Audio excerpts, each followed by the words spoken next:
I'm all for reboots and remakes to switching things up, why not? But did they go overboard in this new series? Let's go.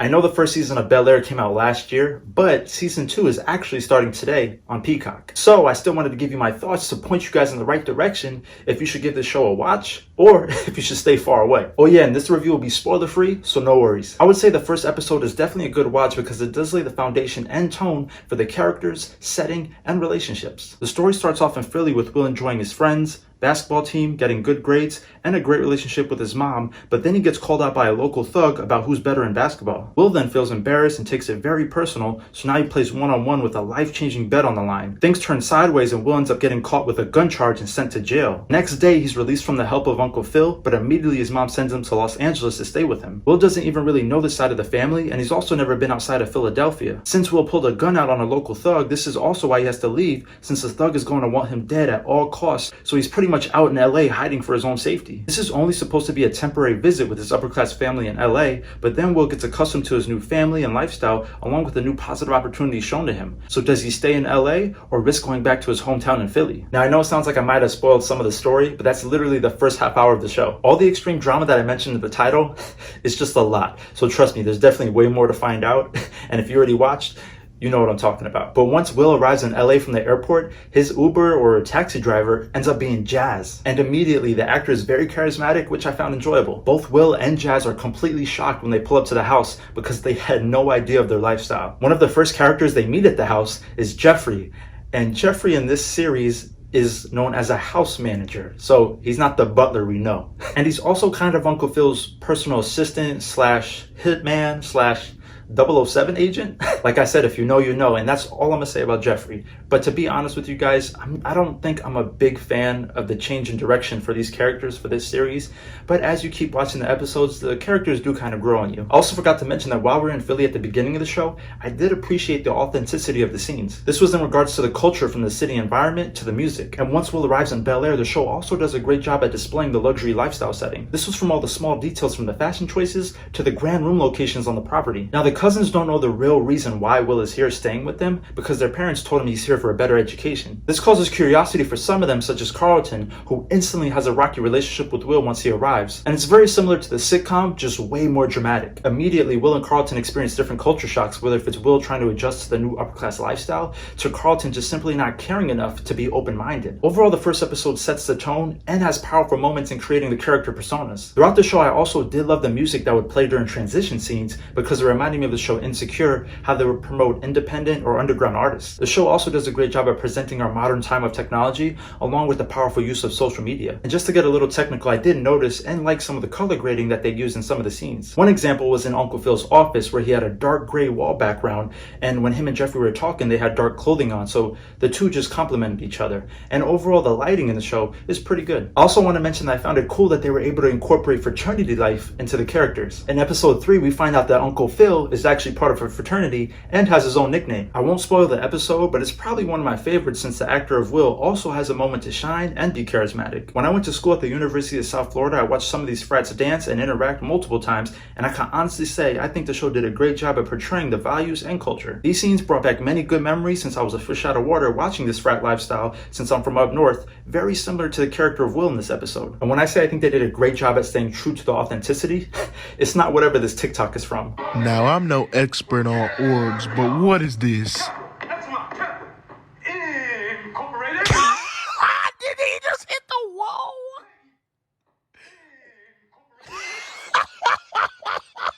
I did not see any of that going on in these scenes, so that's a good thing. Now, I won't spoil and mention who, but there are two big name actors that have characters in this show. One is connected to Aunt Viv's character, which I loved, yet hated his presence. And the other character is related to Will, which I thought the acting was good. I'm just not sure if I was a fan of the casting decision. And they also bring in two actors from the original show to play minor characters, but I thought that was just so nice to see. So I just had to put you guys on that information. This way you might be more intrigued to check this out. Because keep in mind, this series is not a sitcom, it's a straight up drama. So there are many scenes that are slightly uncomfortable watching since we're so used to the sitcom and the lovable characters. Some acting scenes are over delivered or over dramatized, whether if it's the interactions between Uncle Phil and Will or Will and Carlton. So it's just kind of weird to watch at times. Now here's a spoiler for me, in my opinion. I was not crazy going into the show to watch it, and I'm not crazy about watching it afterwards. I just wish there was a little bit more consistent comedy throughout the episodes because of how enjoyable and how comedic the original sitcom was. There are some glimpses of humor, don't get me wrong, and I know it's a drama, but it's extremely dramatized down to what feels like just simple conversations. And it's almost exhausting to watch and stay engaged because it is a remake of The Fresh Prince, right? It's just difficult to separate the two. But I did love the backstories of the characters and the further development shown to us compared to the sitcom, but everything is just so sad, negative, and dramatized down to the very last scene. Now, this is a hot take, but I also think the show is kind of boring because when you watch and when you think about it, there's no like overall plot for this series, or at least this first season. We're kind of just watching episode to episode to seeing how all these characters play out, such as Will getting adjusted to Bel-Air. And I don't know, here's another hot take, but it kind of reminds me of a soap opera because of how highly dramatized these character arcs are being portrayed. But I know I'm talking a lot about the characters, and I know everyone is familiar with the Fresh Prince of Bel-Air, so I wanted to go over briefly of my top 10 favorite characters, and I guarantee you can't get that. You won't guess who my favorite character is for this series. At 10 is unfortunate, but I have Carlton because although the actor did a great job at this new portrayal, I just was not a fan of the very dramatic tone for this character. Carlton is the most popular kid at school and one of the best at lacrosse, but you can imagine once Will joins his school that things change for him. Carlton suffers from extreme anxiety due to all the pressure put on him, so the creators of the show do paint an interesting picture of him, of how he copes with his stress and anxiety. It's very real and relatable, just tough to accept this very serious side of Carlton as a fan. The actor who plays Carlton is Ali Charlton, and he does such a great job in this role that it kind of makes you hate the character, similar to Joffrey in the Game of Thrones. Kill your traitor brother. I'm going to give you his head as well. Or maybe he'll give me yours. At 9, I have Ashley, and it's not to say that the actress did a poor job, it's just Ashley wasn't the main part of this first season storyline.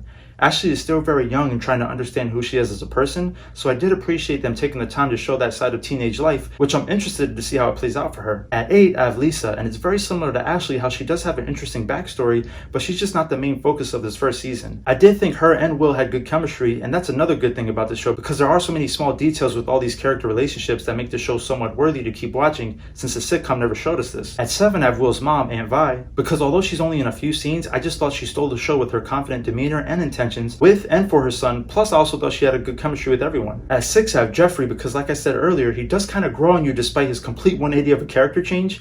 I mean, this guy is always on the move for Uncle Phil. He'll just whisper in Jeffrey's ear and the next thing you know, he says, "I'll get it done." And as an audience member, it's like, does he work for the mob? What is he about to do? At 5, I actually have the main character, which is Will, played by Jabari Banks, and overall I thought he did okay for his performance. He may be a new actor, but some scenes even in the first episode were very dramatic, so I can only imagine the pressure he's had to deal with as an actor for this role. I did think he did a better job at delivering the more dramatic scenes than the authentic charisma side, because it's damn near impossible for anyone to replicate Will Smith, but I did still appreciate the effort. My favorite parts was when we see minor bits of humor and charisma from him, because as fans from the original, that's what we love to see. I really hope they show off more of the positive side of Will going into season 2, because even a few jokes makes the conversation more lighthearted. At 4, I have Uncle Phil, because although this new version is definitely in physical shape, he still embodies the original character with his drive and determination as the leader of the community, father, and husband. I really appreciated this series showing a more vulnerable side of the character, especially with the ups and downs of his marriage. He probably has one of the best character arcs for this first season, which I recommend staying towards the end to find out. Now this guy at number 3 deserves more props, but I have Jazz because this actor Jordan L. Jones just looked very comfortable in every scene. We know Jazz as being the cool laid-back guy, so in this series they make him less aggressive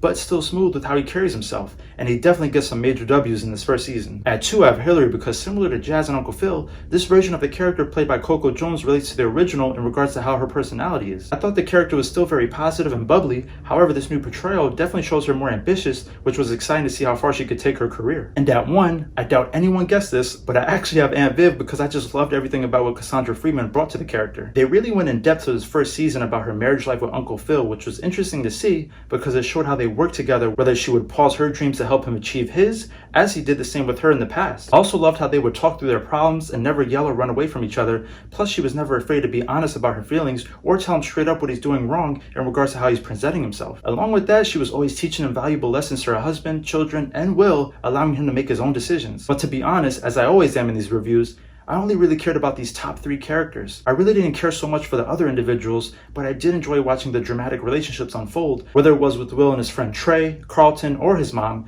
but also with Aunt Viv and Uncle Phil, or her and Hillary. The show is definitely about relationships and coming into your own as an individual for each person, and explains the backstory of the Fresh Prince of Bel-Air intro song and scene of how and why he got sent from Philly to Bel-Air. But is it worth paying money for Peacock to watch? The episodes, in my opinion, are way too long and dragged out at times, with a little under an hour for each of the 10 episodes. So not unless you truly care for the characters from the original and have an open mind to see how they switched up some of the characters, otherwise it's kind of boring if it wasn't for the brand recognition. The first episode has many intense scenes with character interactions, so the show could be a hit or miss, but as you get more comfortable with the characters and accept the show for what it is, then it's not that bad of a show. Guarantee you can't get that girl. I hope that wasn't too harsh of a review, but I have to keep it real with you all so you know what to expect if you haven't watched yet. But if you have watched, did you enjoy season 1? Are you excited for season 2? And if you haven't checked it out yet, does this review help? Do you think you're gonna still check it out? Let me know down in the comments, and if you enjoyed this video, then consider liking and subscribing if you're new to the channel. This way you can stay up to date with more fun reviews uploaded weekly. And thank you so much for watching. I'll see you all on the next one. Peace.